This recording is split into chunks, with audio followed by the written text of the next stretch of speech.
Back to my channel Prakash Nagar. आज की खबर आपको बताते हैं। मध्य प्रदेश में सबसे बड़ी खबर और ये है कि आपको 2024 में हर परिवार को सुख समृद्धि मिले, इस तरह से आपको बता देते हैं। आज हमारा स्वास्थ्य ठीक न होने के कारण आगरा आए हैं, इस तरह से आवाज़ ठीक नहीं होने के कारण क्षमा चाहेंगे। व्यक्ति चाहकर भी किसी का भाग्य नहीं बदल सकता, लेकिन उसे अच्छी प्रेरणा देकर उसका मार्ग दिखा सकता है। इसको लेकर मध्य प्रदेश में अतिथि शिक्षकों के लिए सबसे बड़ी अपडेट आपको बता देते हैं। मध्य प्रदेश में माननीय मुख्यमंत्री श्री मोहन यादव जी के द्वारा नए साल में क्या एक्शन लेते हैं, इस विषय में आपको बता देते हैं।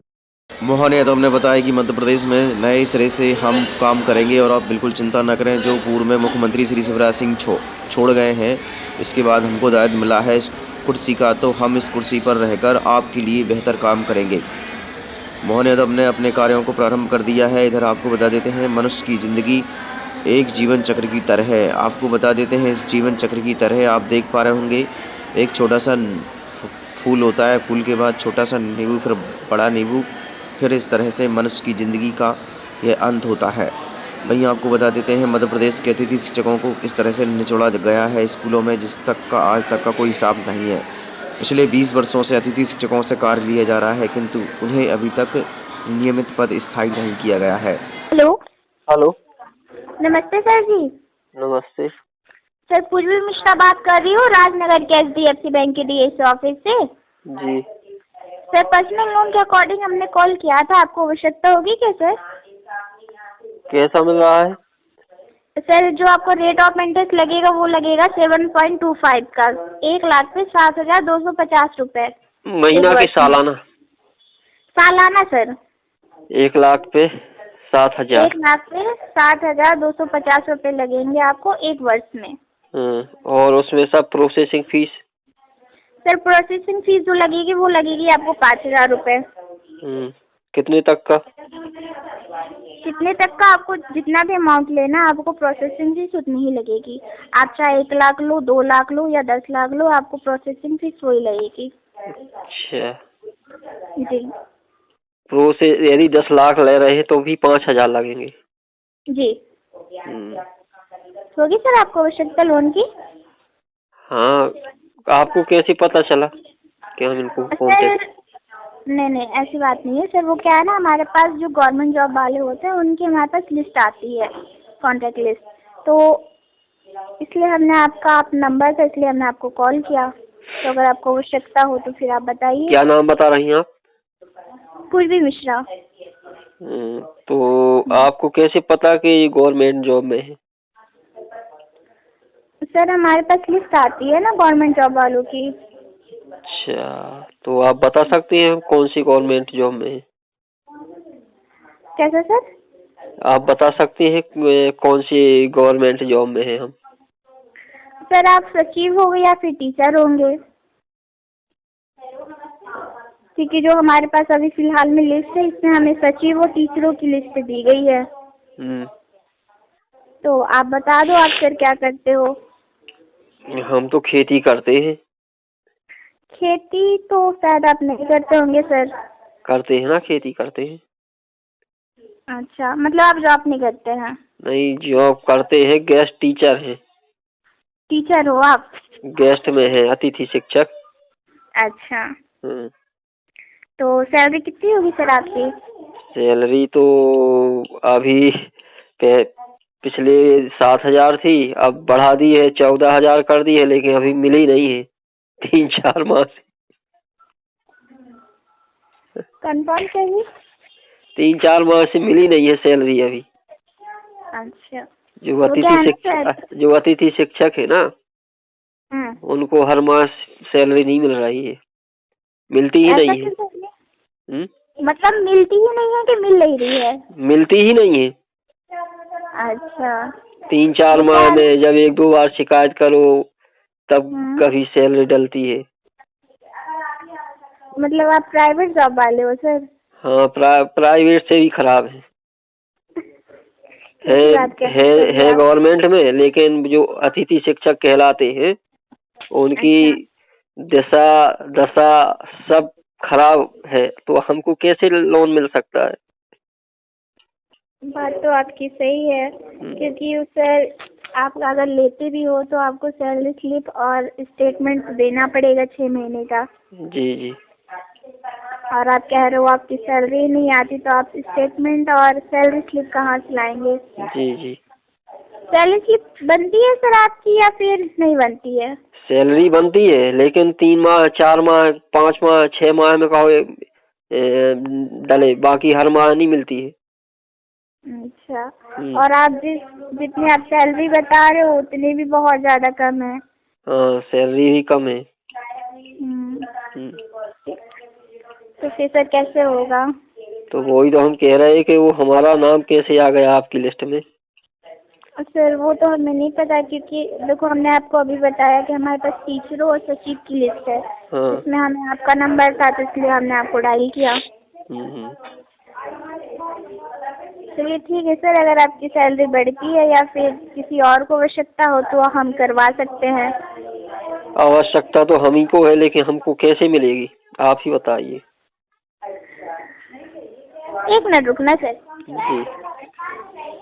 एक हमारे कस्टमर है, इनकी सैलरी आती है 2-3 महीने बाद।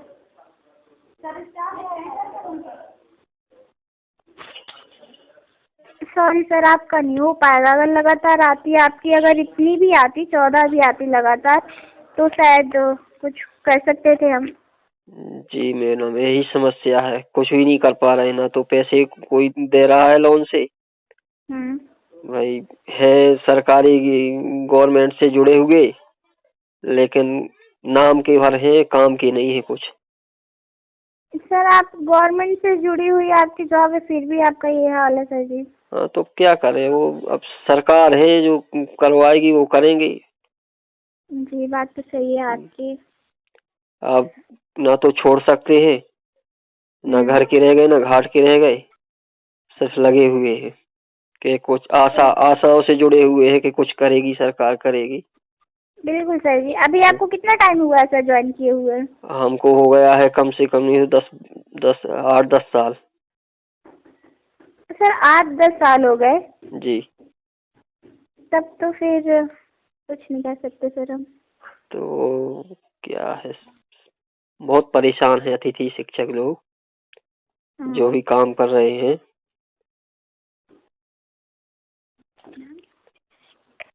सर आप अपना पूरा नाम क्या लिखते हैं? ध्रुवपाल सिंह परमार। ध्रुवपाल सिंह परमार? जी। अच्छा चलिए ठीक है सर, अगर किसी और को आवश्यकता होती है सर तो हम जरूर आप करवा देंगे। आप जी जी। आप हमसे कांटेक्ट करवा दीजिएगा या फिर हमारा नंबर दे दीजिएगा उन्हें, तो हम जरूर करवा देंगे। बिल्कुल बिल्कुल। ओके नमस्ते सर जी। नमस्ते नमस्ते।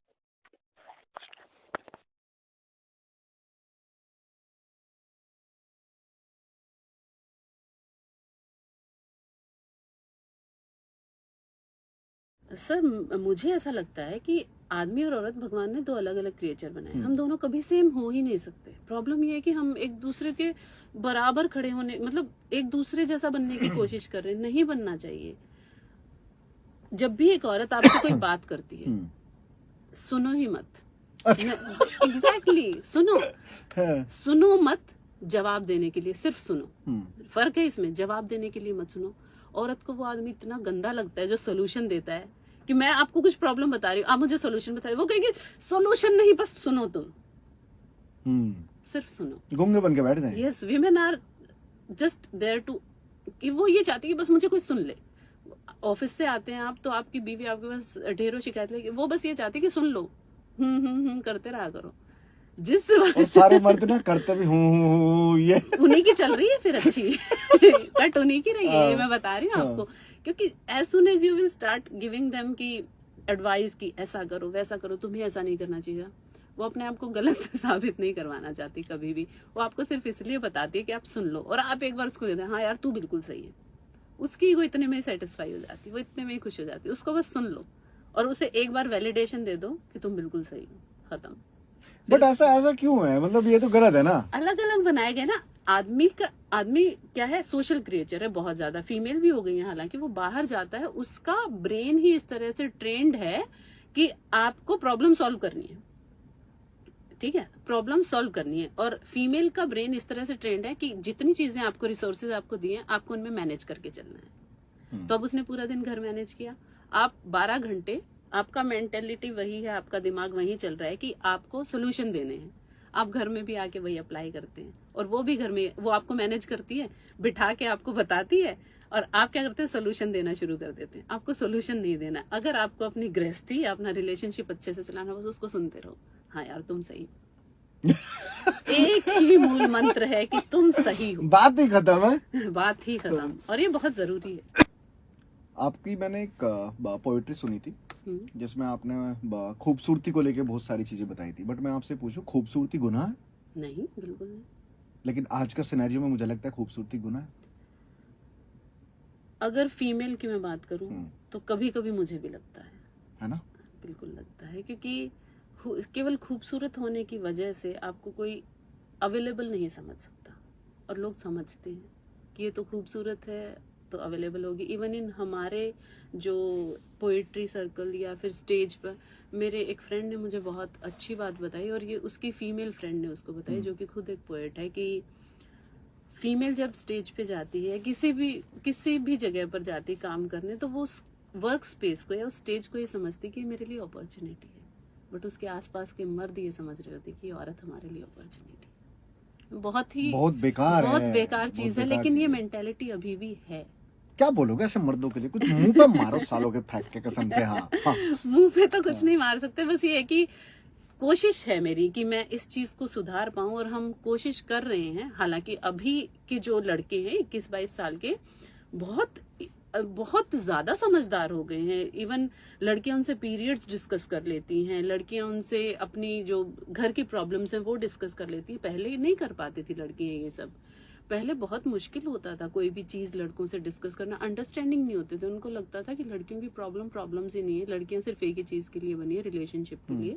बट अभी काफी जमाना बदल गया। अभी आप अगर बाहर भी जाए ना, तो मुझे सीरियसली बताऊं, जो ये जनरेशन है 21-22 साल के, इनसे डर नहीं लगता। इनसे आप धड़ल्ले से जाके कुछ भी बोल सकते हो, कुछ भी पूछ सकते हो। अभी भी डर उन्हीं से लगता है जो मतलब जो उस एज में पले हैं, कि जिनका माइंडसेट अभी भी वही चल रहा है। पता, मेरे को ऐसा भी लगता है कि जनरेशन जो गैप हम डिस्कस करते हैं ना, जैसे ये सारे सिचुएशनशिप, रिलेशनशिप, लव, मोहब्बत, ये जो भी चीजें आ रही है ना, मुझे लगता है कहीं ना कहीं इनमें माँ बाप का बहुत बड़ा रोल है। बिल्कुल।